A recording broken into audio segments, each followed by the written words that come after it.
নমস্কাৰ বন্ধু বান্ধৱীসকল, আপোনালোক নিশ্চয় ভালে আছে। অসম চৰকাৰে অনুষ্ঠিত হ'বলগীয়া আগন্তুক পৰীক্ষাৰ বাবে নিশ্চয় আপোনালোকে জোৰদাৰ প্ৰিপেৰেশ্যন কৰি আছে। কিন্তু আপোনালোকৰ ব্যস্ততাৰ মাজতে আপোনালোকে সেই পৰীক্ষাত আপোনাৰ OMR-খিনি কেনেকৈ ফিল আপ কৰিব লাগিব সেইখিনি কথা লৈ পেলাই মই আপোনালোকৰ মাজলৈ আহিছোঁ। কাৰণ আপোনাৰ সামান্য ভুলেই আপোনাৰ ইমান কষ্টৰ প্ৰিপেৰেশ্যন কৰি থকা সময়খিনি নষ্ট হ'ব। গতিকে মই আজিৰ ভিডিঅ'ত এই OMR-খিনি আপুনি কেনেকৈ ফিল আপ কৰিব লাগিব সেইখিনি গোটেইখিনি কথা মই আপোনালোকক আজি ক'ম। গতিকে ভিডিঅ'টো প্ৰশ্ন কৰাকৈ শেষলৈকে চাওক।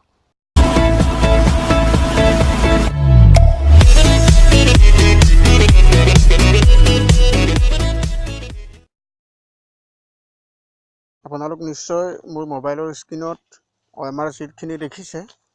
এই OMR শ্বীটখিনি দেখিছে। এইটো OMR sheet, Assam TET 2019 OMR শ্বীটখিনিৰ একেবাৰে ওপৰতে লিখা আছে use bold black ball pen only to darken the circle and to fill the box. তাৰমানে ইয়াত কৈছে কি, মানে আপুনি যেতিয়া ডাৰ্কেন কৰিব আপোনালোকেতো নিশ্চয় এইটো ব্লেক জেল পইণ্টটো লৈ আনিব আৰু সেইটো ফিল আপ কৰোঁতে আপুনি খুব সাৱধানতা অৱলম্বন কৰিব লাগিব।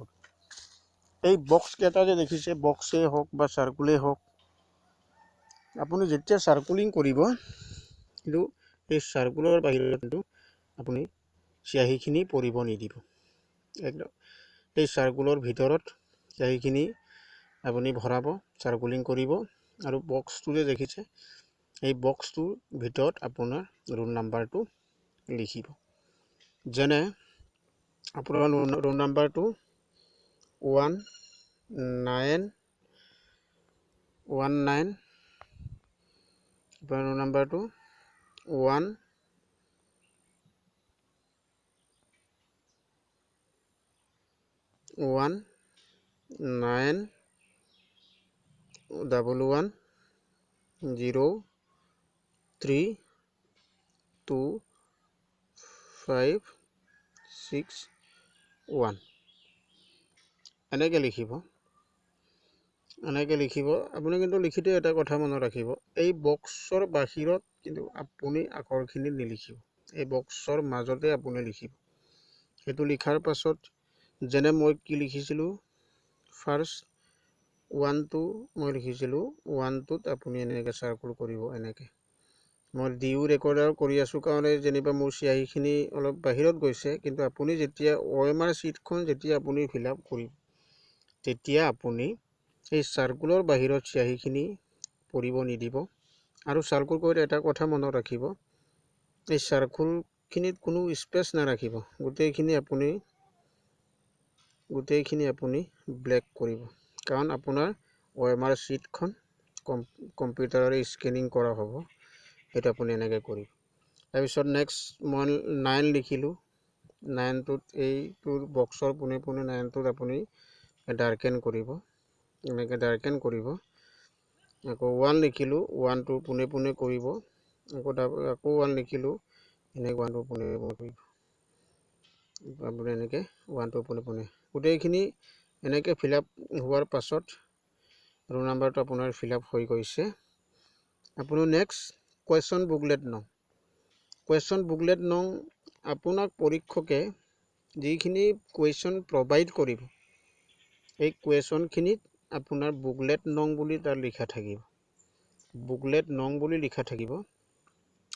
নঙত আপুনি যেনে আপোনাৰ বুকলেটটো 1 2 4 5 6 7 9 লিখিলে 1টোৰ পোনে আপুনি ডাৰ্কেন কৰিব, 2ৰ পোনে আপুনি ডাৰ্কেন কৰিব। আপুনি 1টোৰ পোনে আপুনি ডাৰ্কেন কৰিব, আপোনাৰ 1টোৰ পোনে ডাৰ্কেন কৰিব। আপোনাৰ 2টো ইয়াত লিখা আছিলে, 2টোৰ পোনে আপুনি ডাৰ্কেন কৰিব। এনেকৈ আকৌ 4 যে ইয়াত লিখিছিলে 4, এই বক্সৰ পোনে আপুনি 4টো ডাৰ্কেন কৰিব, তাৰপিছত ইয়াত 5 লিখিছিলে, 5 আপুনি এইটো পোনে পাইপটো ডাৰ্কেন কৰিব এনেকৈ থাকিব। এইখিনি গোটেইখিনি হোৱাৰ পাছত আপোনাৰ পেপাৰ কোড থাকিব। পেপাৰ কোড আপুনি তাতেই পেপাৰ কোডটো তাতেই দিয়া থাকিব। পেপাৰ কোডটো তেতিয়া তাতেই দিয়া থাকিব। যেনে আপোনাৰ পেপাৰ কোডটো 032 আপুনি 032 লিখিলে 032 আপুনি 0টোৰ পোনে এনেকৈ ডাৰ্কেন কৰিব। গোটেইখিনি মানে এই চাৰ্কুলটোত অকণো আপুনি স্পেচ নাৰাখিব আৰু এই চাৰ্কুলটোৰ বাহিৰত চিয়াহীখিনি পৰিব নিদিব। আকৌ 3টোৰ পোনে এনেকৈ ডাৰ্কেন কৰিব, এনেকৈ কৰিব। আকৌ নেক্সট 2 এই 2টোৰ পোনে যিটো 2 আছে সেইটোত আপুনি এনেকৈ ডাৰ্কেন কৰিব। সেইখিনি গোটেইখিনি হোৱাৰ পাছত আকৌ ভেনু কোডটো মানে কি আপোনাৰ চেণ্টাৰ নাম্বাৰ চেণ্টাৰটোৰ কথা কৈছে। যেনে আপোনাৰ এডমিটতে লিখা থাকিব চেণ্টাৰ কোড। যেনে আপোনাৰ চেণ্টাৰ কোডটো 04578 0টোত আপুনি চাৰ্কুল কৰিব, ডাৰ্কেন কৰিব। নেক্সট 4টোত নেক্সট 5 আপুনি গোটেইখিনি এনেকৈ কৰিব। কিন্তু অকল এনেকৈ দি নথব, কিন্তু গোটেইখিনি চাৰ্কুলটো দেখিছে একেবাৰে সেইটো ব্লেক কৰি পেলাব। আকৌ নেক্সট 7 নেক্সট 8 এনেকৈ আপুনি ডাৰ্কেন কৰিব। এইখিনি হোৱাৰ পাছত টেক্সট বুকলেটটো যে আপুনি দেখিছে নহয়, টেক্সট বুকলেট যেনে আপোনাৰ টেক্সট বুকলেটটো এ যেনে AB হ'ল বাৰু আপোনাৰ AB এনেকৈ AB লিখিলে। তাৰপিছত এড এনেকৈ কৰিব, নেক্সট আকৌ বিটো এইটো কৰিব, সেইটো তেনেকৈ একদম মানে পূৰা সেইটোত মানে এই গোলটোত পূৰা আপুনি ডাৰ্কেন কৰিব। এইটো অকণো স্কেচ নাৰাখিব আৰু বাহিৰত পৰিব নিদিব। সেইটো হ'ল সেইখিনি ফিল আপ হোৱাৰ পাছত ইয়াত আপোনাৰ কেণ্ডিডেট নেম, সেই কেণ্ডিডেট নেমটোত আপুনি আপোনাৰ নামটো লিখিব। আপোনাৰ নামটো তো এইটো কেপিটেল লেটাৰত আপুনি লিখিব, যেনে আপোনাৰ নামটো হৰি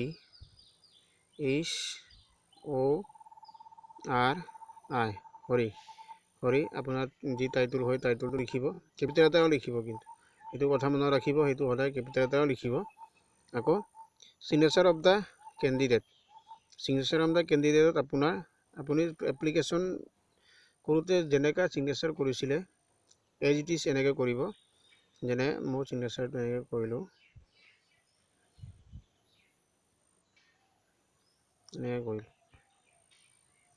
এনেকৈ কৰিলোঁ। আকৌ ইয়াত দিয়া আছে চিগনেচাৰ অফ দ্য ইনভিজিলেটৰ, মানে আপোনাৰ আপোনাৰ ৰুমত যিটো পৰীক্ষক পৰিব সেই পৰীক্ষকজনৰ চিগনেচাৰ মানে এখেতে দিব। চ' গাইজ, ভিডিঅ'টো চাই কেনে পালে? আপোনালোক যদি ভিডিঅ'টো চাই ভাল লাগিলে লাইক কৰিব আৰু শ্বেয়াৰ কৰিব, যাতে নেকি আগন্তুক টেট পৰীক্ষাত অৱতীৰ্ণ হ'বলগীয়া প্ৰতিজন ছাত্ৰ ছাত্ৰীয়ে বা কেণ্ডিডেটেই এই মোৰ ভিডিঅ'টো চাই। চ' গাইজ, ভিডিঅ'টো অলপ দীঘলেই হ'ল বাৰু, কিন্তু আপোনাৰ আগন্তুক টেট পৰীক্ষা সুখ্যাতিৰে অৱতীৰ্ণ হওক আৰু ভাল ফলাফল লাভ কৰক, তাৰে কামনা কৰিছোঁ। চ' গাইজ, আজিলৈ ভিডিঅ'টো এৰিছোঁ। বাই বাই, ধন্যবাদ।